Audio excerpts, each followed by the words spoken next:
আসসালামু আলাইকুম প্রিয় ভিউয়ার্স, আশা করি আল্লাহর রহমতে সবাই ভালো আছেন। আজ আমি আপনাদের সাথে শেয়ার করব চীনা হাঁসের মাংস ভুনা রেসিপি। আশা করি ভিডিওটা ভালো লাগবে। এইখানে আমি একটা নিয়ে নিয়েছি চীনা হাঁস। হাঁসটাকে বেছে নেওয়া হয়েছে। হাঁসটাকে এখন আমি চুলাতে একটু ছেঁকে নেব। ছেঁকে নেওয়ার পর আবারও একটু বেছে নেব। বেছে নেওয়ার পর কেটে নেব। আমি হাঁসটাকে কেটে নিতে পারিনি, আজ আমার হেল্পিং হ্যান্ডও আসেনি, তাই আমার হাজব্যান্ড হাঁসটাকে কেটে দিচ্ছে। আপনারা কেউ বাজে মন্তব্য করবেন না, আমার হাজব্যান্ড খুবই বিজি থাকে, তার মধ্যেও আমার কষ্ট উনি সহ্য করতে পারে না, তাই আমি হাঁসটা কাটতে পারতেছিলাম না, তাই উনি কেটে দিয়েছে। হাঁসটা অনেকটাই বড় ছিল এবং হাঁসের হাড়গুলো অনেক শক্ত ছিল। হাঁসটা কেটে নেওয়ার পরও 2 কেজির উপরে হয়েছে, তাহলে বুঝতে পারছেন কত বড় হাঁস। আমি মাংসগুলোকে ভালোভাবে ধুলাই করে নিয়েছি, তারপর দিয়ে দিচ্ছি প্রায় 500 গ্রামের মতো পেঁয়াজ কুচি।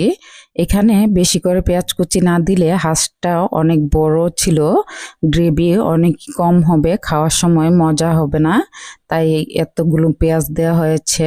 এই পর্যায়ে আমি দিয়ে দিয়েছি 2.5 টেবিল পরিমাণ আদা পেস্ট, দিয়ে দিচ্ছি 3 টেবিল পরিমাণ রসুন পেস্ট, দিয়ে দিচ্ছি মরিচের গুঁড়া প্রায় 2.5 টেবিল চামচ।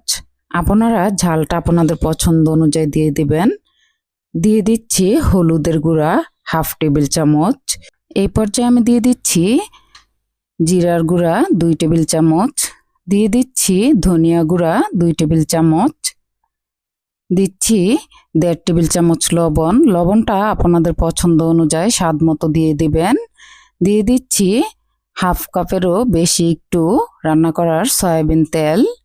দেওয়ার পর এই পর্যায়ে আমি মাংসটাকে ম্যারিনেট করে নেব। আমি মাংসটাকে ম্যারিনেট করে নিচ্ছি। আপনারা যতটা ভালোভাবে মাংসটাকে ম্যারিনেট করে নেবেন ততটাই মাংসের স্বাদ বৃদ্ধি পাবে। আমার মা খালারা এটাকে মলিদা বলতো যত ভালোভাবে মলিদা করে নেওয়া যায় ততটাই নাকি মাংসের স্বাদ বৃদ্ধি পায়। আমার মলিদা করে নেওয়া হয়ে গেছে। এই পর্যায়ে আমি চুলাতে একটা সসপ্যান বসিয়ে দিয়েছি, তার মধ্যে দিয়ে দিচ্ছি 1 কাপ পরিমাণ রান্না করার সয়াবিন তেল, দিয়ে তার মধ্যে দিয়ে দিচ্ছি 1 কাপ পেঁয়াজ কুচি, দিয়ে পেঁয়াজ কুচিটাকে আমি একটু তেলের সাথে মিশিয়ে নিচ্ছি।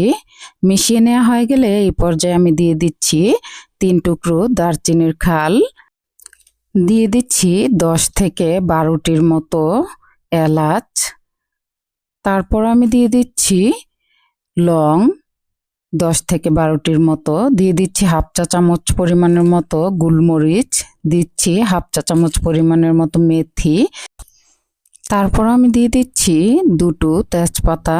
তেজপাতাগুলো মাঝখান থেকে ছিঁড়ে দিচ্ছি। ছিঁড়ে দেওয়া হয়ে গেলে এই পর্যায়ে আমি পেঁয়াজগুলো ভেজে নিচ্ছি। ভেজে নেব হালকা গোল্ডেন ব্রাউন কালার হয়ে আসলে এই পর্যায়ে আমি দিয়ে দিচ্ছি কাঠবাদামের পেস্ট 3 টেবিল চামচ। এখানে 3 টেবিল চামচই যথেষ্ট, আর বেশি দিতে হবে না। দিয়ে দিচ্ছি 1/2 টেবিল চামচ গরম মশলা, দিয়ে আমি মশলাটাকে একটু তেলের সাথে ভেজে নিচ্ছি। ভেজে নেওয়া হয়ে গেলে এই পর্যায়ে আমি দিয়ে দেব ম্যারিনেট করা মাংসগুলোকে আমি অল্প অল্প করে দিয়ে দিচ্ছি।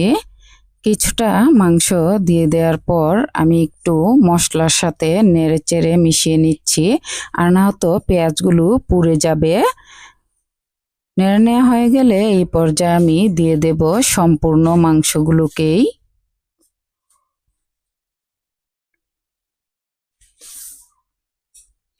সম্পূর্ণ মাংস দিয়ে দেওয়া হয়ে গেলে এই পর্যায়ে আমি যে বলে মাংসটা ম্যারিনেট করেছিলাম সেটা ধুলাই করে একটু পানি দিয়ে দিয়েছি।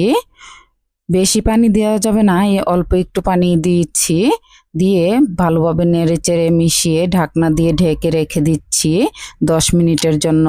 10 মিনিট পর ঢাকনাটা উঠিয়ে আবার একটু নেড়ে চেড়ে দিচ্ছি যাতে নিচ থেকে পুরা লেগে না যায়। 10 মিনিটের ভিতরেও 1-2 বার নেড়ে দেবেন, আর না হয়তো নিচ থেকে পুরা লেগে যেতে পারে। এই পর্যায়ে কোনো পানি দিবেন না, মাংস থেকেই অনেকটা পানি বের হবে। আবারও আমি ঢাকনা দিয়ে ঢেকে রেখে দিয়েছি 10 মিনিটের জন্য। 10 মিনিট পর আবারও আমি ঢাকনাটা উঠালাম। আপনারা দেখতে পাচ্ছেন কতটা পানি বের হয়েছে মাংস থেকে। আমি ভালোভাবে নেড়ে নিচ্ছি। 10 মিনিটের ভিতরেও আপনারা একটু নেড়ে নেবেন, আর না হতো নিচ থেকে পুরো লেগে যাবে। আবারও আমি 5 মিনিট ঢাকনা দিয়ে ঢেকে রেখেছিলাম। ঢেকে রেখে একদম পানিটা শুকিয়ে নিয়েছি। শুকিয়ে নেওয়ার পর ভালোভাবে নেড়ে নিচ্ছি। নেড়ে নেওয়া হয়ে গেলে এই পর্যায়ে আমি দিয়ে দিচ্ছি 6টির মতো কাঁচামরিচ। কাঁচামরিচগুলো আমি মাঝখান থেকে ভেঙে দিচ্ছি। কাঁচামরিচগুলো ভেঙে দেওয়া হয়ে গেলে এই পর্যায়ে আমি দিয়ে দিচ্ছি ফুটানো গরম পানি। পানিটা আমি পর্যাপ্ত পরিমাণ দিচ্ছি, আপনারা আপনাদের পছন্দ অনুযায়ী দিবেন। মাংসগুলো সেদ্ধ হওয়ার জন্য একটু বেশি করেই পানি দিতে হবে, আর না হতো মাংসগুলো সেদ্ধ হবে না, কারণ হাঁসের মাংস অনেক টাইট থাকে। আবারও আমি দিয়ে দিয়েছি 4টি আস্ত কাঁচামরিচ, দিয়ে ঢাকনা দিয়ে ঢেকে রেখে দিচ্ছি। চুলার আঁচটা আমি একদম মিডিয়াম টু লোয়ের মাঝামাঝি রেখে 20 মিনিটের মতো রান্না করে নিয়েছি। 20 মিনিটের মধ্যে অবশ্যই 2 থেকে 3 বার নেড়ে দেবেন, আর না হতো নিচ থেকে পুরা লেগে যাবে। আমি ঢাকনা খোলা রেখেই আবারও কিছুক্ষণ রান্না করে নিচ্ছি। রান্না করে ঝোলটাকে আর একটু শুকিয়ে নিচ্ছি।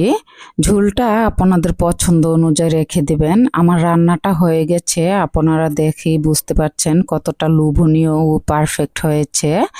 আলহামদুলিল্লাহ, খেতেও অনেকটা মজা হয়েছে। সার্ভিং বলে নিয়ে দেখিয়ে দিচ্ছি রান্নাটা কেমন হয়েছে। আশা করি ভিডিওটা ভালো লাগবে। ভিডিও ভালো লাগলে ভিডিওতে একটা লাইক দিয়ে চ্যানেলটাকে সাবস্ক্রাইব করে রাখবেন। পাশে থাকা বেল বাটন অন করে রাখবেন, যাতে করে পরবর্তী ভিডিও দেওয়ার সাথে সাথে আপনাদের কাছে নোটিফিকেশন পৌঁছে যায়। এই পর্যন্ত যারা আমার ভিডিওটা দেখেছেন তাদেরকে আল্লাহ রাব্বুল আলামিন ভালো রাখুন, সুস্থ রাখুন। আমার জন্য সবাই দোয়া করবেন, আল্লাহ রাব্বুল আলামিন যেন আমাকেও ভালো রাখে, সুস্থ রাখে। আল্লাহ হাফেজ।